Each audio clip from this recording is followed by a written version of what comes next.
few moments later. Assalamualaikum warahmatullahi wabarakatuh. Perkenalkan, nama saya Mauza Cinta Laura dari Fakultas Ilmu Komputer, Prodi Manajemen Informatika. Di sini saya akan menjelaskan apa itu algoritma dan pemrograman. Apa itu algoritma? Jadi, secara sederhana, algoritma adalah serangkaian langkah-langkah yang terstruktur dan terbatas untuk menyelesaikan suatu masalah. Dalam konteks komputer, algoritma adalah resep yang memberitahu komputer bagaimana cara menyelesaikan tugas atau memecahkan masalah. Berikut ada ciri-ciri algoritma yang baik. Yang pertama, terstruktur. Yang kedua, terbatas atau finite.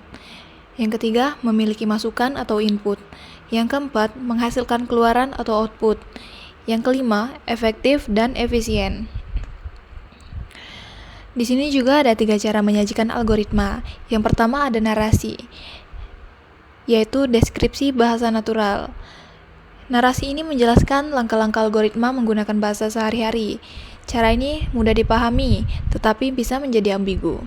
Yang kedua, precise code, yaitu menuliskan algoritma dengan bahasa yang lebih terstruktur, mirip bahasa pemrograman, tetapi tidak terikat. Yang ketiga, flowchart atau diagram alir. Ini menggambarkan langkah-langkah algoritma menggunakan simbol-simbol grafis. Cara ini sangat efektif untuk visualisasi alur kerja. Ada juga jenis-jenis algoritma dapat dikelompokkan menjadi 3 tingkatan, yaitu yang pertama tingkat dasar, seperti sekuensial, percabangan, perulangan, rekursif, searching, dan sorting. Yang kedua, ada tingkat menengah atau lanjutan, seperti dividend and conquer, greedy, dynamic programming, backtracking, dan brute force. Yang ketiga, tingkat tinggi, spesialisasi, heuristik, meta-heuristik, atau paralel.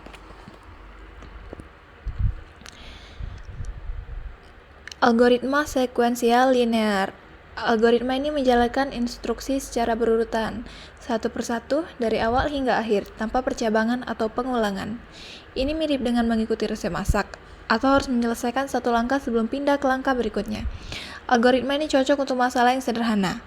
Yang kedua, algoritma percabangan. Algoritma percabangan selection and deduction adalah jenis algoritma yang memungkinkan program membuat keputusan berdasarkan suatu kondisi. Berikutnya, percabangan 2. Algoritma ini memiliki 2 jalur, satu untuk kondisi benar dan satu lagi untuk kondisi salah. Ada juga percabangan majemuk, digunakan untuk memeriksa beberapa kondisi secara berurutan.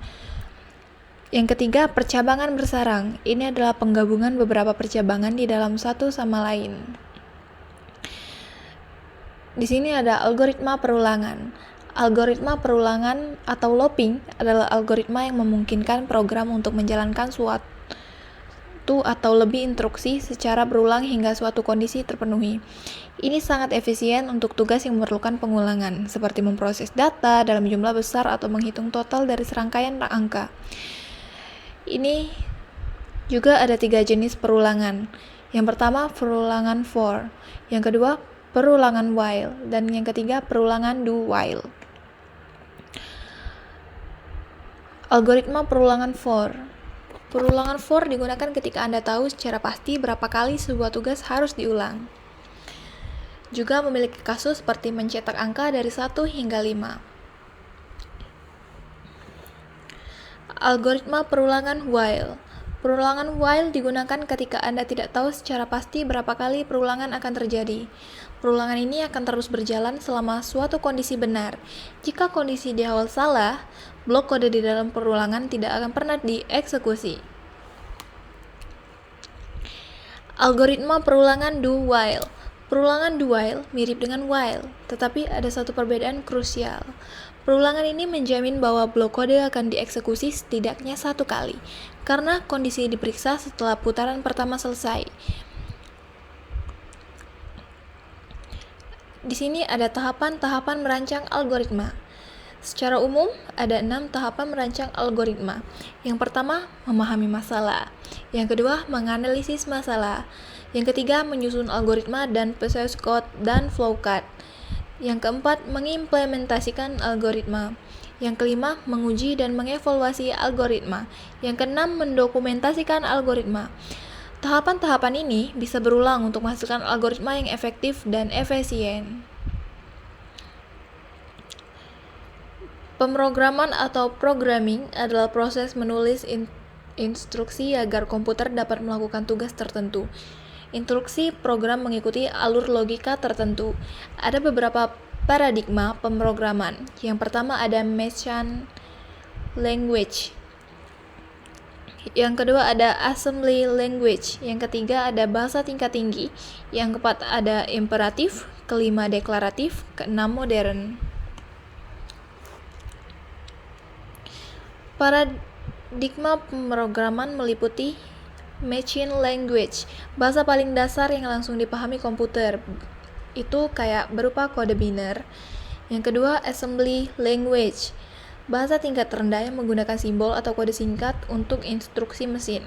Yang ketiga, bahasa tingkat tinggi, generasi awal sampai dengan lebih mudah dipahami manusia, seperti Fortran atau COBOL. Yang keempat, ada imperatif, menekankan urutan langkah atau perintah untuk mencapai hasil. Yang kelima ada deklaratif, fokus pada hasil yang ingin dicapai tanpa menjelaskan langkah-langkahnya. Yang keenam ada modern, menggabungkan berbagai pendekatan seperti berorientasi objek atau fungsional. Alur kontrol, program secara default berjalan berurutan dari atas ke bawah. Alur kontrol digunakan untuk mengatur urutan eksekusi instruksi agar program dapat mengambil keputusan, mengulang proses, atau melompat ke bagian tertentu. Membuat program lebih dinamis dan fleksibel. Tips dan best practice. Ini tips-tipsnya guys. Gunakan indentasi konsisten agar mudah dibaca. Hindari infinite loop, pastikan kondisi bisa false. Tambahkan break di switch. Pilih struktur kontrol yang sesuai. For itu jumlah iterasi pasti, while iterasi tidak pasti. Do while minimal 1 kali eksekusi. Sekian penjelasan dari saya tentang algoritma dan pemrograman. Saya akhiri. Wassalamualaikum warahmatullahi wabarakatuh.